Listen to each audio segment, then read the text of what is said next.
तो आर्टिकल 28 के अकॉर्डिंग वो जो शिक्षिका है वो शिक्षिका गुनहगार है या फिर वो जो लोग दबाव डाल रहे हैं वो गुनहगार है या किसी का गुनाह नहीं है, ये क्या है? विधि अनुसार ऐसा कहीं नहीं लिखा है कि आप फलाने की तस्वीर लगाकर ही ये प्रोग्राम स्टार्ट करो।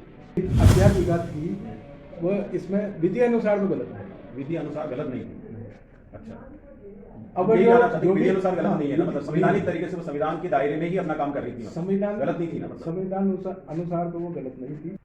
आज हम एक बार और उस मामले पर बात करने वाले हैं जो 26 जनवरी 2024 को लकड़ाई गांव किशनगंज तहसील जिला बारां का मामला है, शिक्षिका हेमलता बेरवा का। उस दिन शिक्षिका हेमलता बेरवा गणतंत्र दिवस के मौके पर जो उत्सव था उसको मना रही थी। उस दौरान उन्होंने गांधी जी, अंबेडकर जी और सावित्रीबाई फुले की तस्वीर रखी हुई थी। वहां के स्टाफ के लोग सावित्रीबाई फुले की तस्वीर के बजाय सरस्वती की तस्वीर रख करके पूजा पाठ करना चाहते थे। शिक्षिका ने मना किया तो वह लोग गांव में जाकर के गांव के कुछ मनुवादी लोगों को बुला लाए। वह लोग आकर के शिक्षिका के साथ दबाव बनाते हैं और जोर जबरदस्ती करते हैं कि किसी भी हालत में सावित्रीबाई फुले के बजाय सरस्वती की फोटो लगा करके दिया जला करके पूजा अर्चना करें। बहन हेमलता बेरवा ने इस चीज के लिए स्पष्ट शब्दों में मना किया और अपने अधिकारियों से फोन पर बात की, और जब उन्होंने कहा कि ऐसा कर लो तो उन्होंने पूछा कि सरस्वती का शिक्षा के क्षेत्र में क्या योगदान है, और उन अधिकारियों से इसका जवाब देते हुए नहीं बना। इस मामले में कई लोग अपने अपने तरीके से बहन हेमलता पर प्रभाव डालने और दबाव डालने की कोशिश कर रहे हैं ताकि उनको सस्पेंड किया जा सके और इस मुद्दे को जो है वो दबाया जा सके। जो वास्तविकता है उसके बजाय झूठ को वापस दबा करके, झूठ के माध्यम से दबा करके और चीजों पर पर्दा डाल सके। इसी तरह की एक संस्था है समता आंदोलन समिति। समता आंदोलन समिति की जयपुर चैप्टर झूठ के माध्यम से दबा करके और चीजों पर पर्दा डाल सके। इसी तरह की एक संस्था है समता आंदोलन समिति। समता आंदोलन समिति की जयपुर चैप्टर ने एक ज्ञापन राज्यपाल के नाम दिया है जिसमें उन्होंने कहा है कि ये जो शिक्षिका है उस पर कई गंभीर आरोप लगाए हैं और उसे सस्पेंड करने की एक कुटिल जो है कृत्य उन लोगों ने किया है। उस मामले में हमने बार एसोसिएशन के अध्यक्ष चंद्रशेखर शर्मा जी से इस पूरे मामले को जानने की कोशिश की। वो एक्सपर्ट हैं, वकील हैं, उनसे जानने की कोशिश की कि हेमलता बेरवा जो शिक्षिका है उनका इस मामले में दोष क्या है। तो उनका कहना था कि इसमें किसी प्रकार का कोई दोष नहीं है और शिक्षिका जो कर रही थी वो महापुरुषों के फोटो लगा करके अपना काम कर रही थी। उन्हें किसी भी प्रकार से दबाव डाल करके प्रभावित करने की आवश्यकता नहीं है। इंस्ट्रक्शंस लिखे हुए, रिलीजियस इंस्ट्रक्शंस, ठीक है। और इंस्ट्रक्शन का मतलब होता है जैसे पूजा पाठ करवाना, कि पूजा पाठ करें। इसमें भी अलग अलग जो है, हम तो आप लोगों से केवल आर्टिकल 28 क्या करता है इस मामले में वो आपसे जानना चाहते हैं। आर्टिकल 28 की जानकारी लेना चाहते हैं। आर्टिकल 28 भाई इस मुद्दे पर आर्टिकल 28 का बार बार आर्टिकल 28 आ रहा है, तो आर्टिकल 28 के अकॉर्डिंग वो जो शिक्षिका है वो शिक्षिका गुनहगार है या फिर वो जो लोग दबाव डाल रहे हैं वो गुनहगार है या किसी का गुनाह नहीं है, ये क्या है? तो आपके विचार जानना चाहते हैं। शिक्षिका तो गुनाहगार नहीं है, ठीक है। क्योंकि 15 अगस्त 26 जनवरी को जो भी प्रोग्राम होता है ना वो हमारे देशभक्ति के प्रोग्राम होते हैं। अब देशभक्ति में तो क्या है, छात्र छात्राओं को देशभक्ति की भावना जगाने के लिए ही ये प्रेरित करने के लिए ये कार्यक्रम किए जाते हैं। अब कानूनन विधि अनुसार तो कहीं पर भी ये नहीं लिखा है कि आप किसी भी की भी तस्वीर लगाओ, आप चाहो तो जो भी महात्मा गांधी या जो भी देशभक्त है उनकी तस्वीर लगाकर आप ये काम प्रोग्राम कर सकते हो, लेकिन विधि अनुसार ऐसा कहीं नहीं लिखा है कि आप फलाने की तस्वीर लगाकर ही ये प्रोग्राम स्टार्ट करो।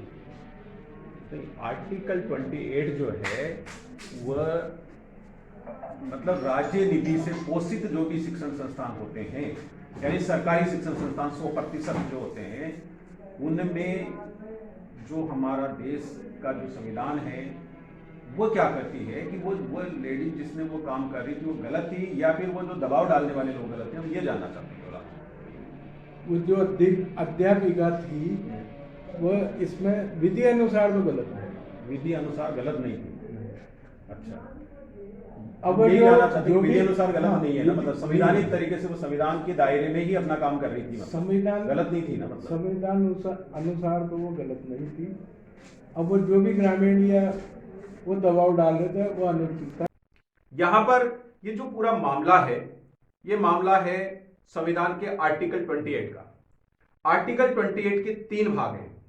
भाग 1 के अंतर्गत उन शिक्षण संस्थानों में धार्मिक शिक्षा से संबंधित जो शिक्षण संस्थान पूर्णतः राज्य निधि द्वारा पोषित होते हैं, यानी पूरी तरह से सरकारी स्कूल, सरकारी कॉलेजेस वगैरह, जहां पर सारा का सारा खर्चा जो है वो सरकार उठाती है और उसी के खर्चे पर वो सारी की सारी व्यवस्थाएं चलती है, उनके बारे में स्पष्ट दिशा निर्देश दिए हुए हैं कि ऐसे शिक्षण संस्थानों में धार्मिक निर्देश यानी धार्मिक शिक्षा जो कि किसी भी धर्म विशेष के प्रचार प्रसार से संबंधित हो वह नहीं की जा सकती। दूसरा है 28(2) जिसके अंतर्गत राज्य निधि द्वारा पोषित या फिर राज्य निधि द्वारा प्रशासित हो लेकिन किसी धार्मिक ट्रस्ट के अंतर्गत स्थापित हो तो वहां पर धार्मिक शिक्षा दी जा सकती है। डीएवी कॉलेज पंजाब का एक मामला था जिसमें गुरु नानक यूनिवर्सिटी के अंतर्गत आने वाली डीएवी कॉलेज जो है वो पूर्णतः राज्य पोषित कॉलेज है, जिसमें गुरु नानक से संबंधित और वहां पर जो सिखिज्म है उससे संबंधित शिक्षा दी जाती है, धार्मिक रिसर्च की जाती है। तो उस पर एक मामला आया था कोर्ट में और जो न्याय मिला उसमें जो जस्टिस था उसका वो ये था कि जो गुरु नानक यूनिवर्सिटी है उसके आर्टिकल 4 में एक एक्ट के अंतर्गत उसको धार्मिक ट्रस्ट के अंदर रजिस्टर्ड किया हुआ है और साफ साफ लिखा हुआ है कि यह संस्थान जो है वो गुरु नानक पर रिसर्च करेगी। इसलिए ऐसी स्थिति में चाहे वह राज्य पोषित ही क्यों ना हो, यदि उसके संविधान में ये चीजें लिखी हुई है तो फिर वो ये काम कर सकती है और उसे ग्रांट लेने से रोका नहीं जा सकता। इसी प्रकार आर्टिकल 28 थर्ड का जो मामला है उसमें जो संस्था है, जो शिक्षण संस्थाएं आंशिक रूप से वित्त पोषित होती है सरकार के द्वारा या सरकार के सिस्टम द्वारा मान्यता प्राप्त होती है, जैसे सरकारी बोर्ड के द्वारा मान्यता प्राप्त संस्था है, ऐसी संस्थाओं में किसी भी व्यक्ति को यानी कोई भी छात्र है उसको जबरदस्ती वहां के जो धार्मिक शिक्षा है उसके अंदर शामिल होने की बाध्यता नहीं है, यानी वो उससे मना कर सकता है। और इसी प्रकार अगर वो वयस्क नहीं है, अवयस्क है कोई छात्र, तो उसे उसमें शामिल करने के लिए उसके पेरेंट्स से जो है वो स्वीकृति लेनी पड़ती है, अन्यथा किसी भी धार्मिक शिक्षा, धार्मिक पूजा पाठ अनुष्ठान वगैरह या इस प्रकार के रीति रिवाज जो किसी धर्म विशेष के प्रचार प्रसार से संबंधित हो उस काम को नहीं कर सकते, उसके लिए उन्हें बाध्य नहीं किया जा सकता। यह आर्टिकल 28 का मामला है। और यहां पर शिक्षिका बहन हेमलता के मामले में अगर देखें तो यह आर्टिकल 28(1) का मामला बनता है, जिसके अनुसार किसी भी शिक्षण संस्थान में जो कि पूर्णतः राज्य पोषित हो उसमें किसी भी धर्म विशेष से संबंधित किसी भी तरह के निर्देश नहीं दिए जा सकते, पूजा पाठ या धर्म के प्रचार प्रसार का दबाव नहीं डाला जा सकता। और यहां पर जो गांव के जो मनवादी गुंडे थे उन्होंने जबरदस्ती शिक्षिका पर प्रेशर डाल करके और यह काम करवाने की कोशिश की थी। यहां पर हम आगे बढ़ते हैं। यदि बाबा साहब डॉक्टर भीमराव अंबेडकर के विचार अगर हम यहां पर सोचें कि उनका क्या मानना था इस मामले में, तो बाबा साहब अंबेडकर पूरी तरह से धर्म को अपने अंतःकरण का मामला मानते हैं और यही कारण है कि भाग 3 के अंदर जो धार्मिक स्वतंत्रता के अधिकार दिए हुए हैं आर्टिकल 25 से लेकर 28 तक, उसमें स्पष्ट तौर पर अंतःकरण की आवाज के अनुसार आप किसी भी धर्म को मान सकते हो। और अगर को नहीं मानना है तो उससे आप दूर हट सकते हो। ये धार्मिक स्वतंत्रता का अधिकार जो है वो यहां पर कहता है। आर्टिकल 28 की अगर हम बात करें, अगर आर्टिकल 28 नहीं होता संविधान के अंदर, तो अलग अलग धर्म के जो लोग हैं वो अपने अपने तरीके से स्कूल्स में, कॉलेजेस में अपने अपने रीति रिवाज जो है वो थोपने की कोशिश करते और आए दिन लड़ाई झगड़े होते। तो आर्टिकल 28 एक बहुत बड़ा और गंभीर विषय को लेकर चलने वाला आर्टिकल है, जिसने इस देश के अंदर शिक्षा को आगे बढ़ाने का काम किया और किसी भी प्रकार का कोई जो ऑब्स्टेकल है वो क्रिएट नहीं होने दिया। यहां पर एक मामला था 1968 का अमेरिका का, क्योंकि अमेरिका भी एक धर्म निरपेक्ष यानी पंथ निरपेक्ष राष्ट्र है, और वहां पर एक एंजेल वर्सेस विटेल नाम का एक मामला आया था, जिसमें विटेल्स ने कहा कि जो स्कूल्स वगैरह में जो प्रेयर होती है वह ईसाइयत से संबंधित है, यानी ईसाइयत को बढ़ावा देने वाली है या उसके रीति नीति पर आधारित है। तो उसका जो जस्टिस मिला वो ये इस प्रकार था कि अगर कोई भी प्रेयर वगैरह या कोई भी कार्य जो है वह पंथ निरपेक्ष स्थिति में यानी न्यूट्रल स्थिति में हो, रिलीजियसली न्यूट्रल हो, यानी उसका किसी भी प्रकार की बाइसिंग ना हो, किसी धर्म विशेष की ओर झुकाव ना हो, तो ऐसे प्रेयर्स जो है वह की जा सकती है। इसी प्रकार का एक मामला जो था वो मध्य प्रदेश में एक समाज सेवी है मिस्टर शाह, जो कि वकील भी हैं। उन्होंने जो स्कूल्स वगैरह में जो प्रेयर वगैरह होती है उनसे रिलेटेड जो है वो एक मामला दाखिल किया। उसका जो जस्टिस है वो रिजल्ट है वो आना बाकी है, अभी वो पेंडिंग है। लेकिन मामला ये था कि जो स्कूल्स वगैरह में जो हाथ जोड़ के वंदना की जाती है, प्रार्थना की जाती है, उसमें हिंदुइज्म का पुट आता है।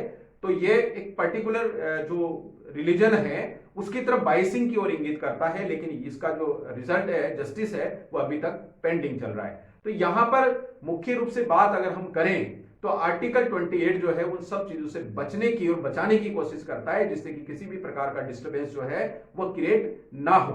तो यहां पर बहन हेमलता के मामले में भी अगर हम देखें तो वह पूरी तरह से उस चीज को संविधान के दायरे में रहते हुए अपना काम कर रही थी, लेकिन उन पर जबरदस्ती दबाव डाल करके संविधान सम्मत चीजों को किसी धर्म विशेष के माध्यम से या धर्म विशेष की ओर मोड़ने की जो कुत्सित चाल चली जा रही है वर्तमान परिप्रेक्ष्य में राजनीतिक लाभ लेने के लिए, उससे इस देश के लोगों को बचने की आवश्यकता है, जागरूक होने की आवश्यकता है कि संविधान क्या कहता है। अन्यथा छोटी छोटी चीजों में अगर फंस करके और इनका बात का बतंगड़ बनाने की कोशिश की जाएगी तो फिर मामला बिगड़ेगा। और इसका एक उदाहरण मैं आप लोग को देना चाहता हूं। बाल गंगाधर तिलक जो थे उन्होंने गणपति पूजा स्टार्ट की थी उस जमाने में 19वीं शताब्दी के अंतिम समय पर। उस समय उनका मकसद ये था कि जो स्वतंत्रता आंदोलन चल रहा था, इन माध्यमों से स्वतंत्रता आंदोलन के लिए भीड़ जुटाई जा सकती है, लोगों को जागरूक किया जा सकता है। लेकिन इसका असर ऐसा हुआ कि जो धार्मिक अनुष्ठान किसी धर्म विशेष यानी हिंदू धर्म से रिलेटेड वो बाइसिंग होते हुए चले गए, जिसके कारण मुस्लिम लीग जो है उसने अपना नया एजेंडा सेट किया और इसकी अंतिम परिणति यह हुई कि इस देश का विघटन हुआ और दो राष्ट्रों में यह देश विभक्त हो गया। तो हमें इस चीज से बचने की आवश्यकता है कि छोटी छोटी चीजें जो है जिनका कोई बड़ा मूल्य नहीं है, इस राष्ट्र की ताकत के सामने, इसकी अखंडता के सामने, इसकी अस्मिता के सामने उन चीजों का बहुत बड़ा मूल्य नहीं है। और धर्म अगर हम बात करें तो ये व्यक्तिगत विषय है, जिसके लिए हमें इस देश की ताकत को कमजोर नहीं करना चाहिए और उससे बचने की आवश्यकता है। तो यहां पर ये जो इतिहास में जो चीजें घटित हुई उन चीजों से भी हमें बचने की जरूरत है। और जो मूल्य हैं संविधान के, लोकतांत्रिक मूल्य हैं, और संविधान में संविधान निर्माताओं ने बहुत मेहनत करके ये चीजें बनाई है, तो उनको बचा करके रखने और उसके अनुसार चलने की आवश्यकता है, ताकि देश महान भारत राष्ट्र और ताकतवर राष्ट्र बन सके। जय भीम, जय भारत, धन्यवाद।